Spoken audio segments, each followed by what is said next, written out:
যাচ্ছে, হঠাৎ চমক উঠলেন, বলছে সখীদের সঙ্গে।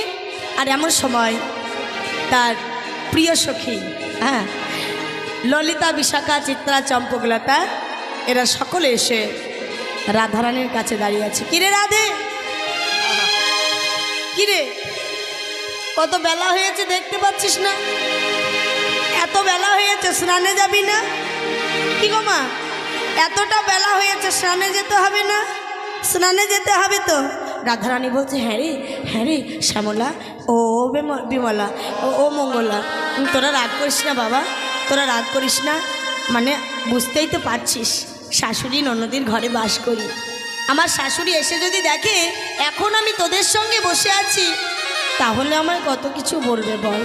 তোরা আজকের মতো ফিরে যা, আবার তোদের অন্যদিন আমার বধূর কথা আমি শোনাবো। হ্যাঁ, তাই ললিতা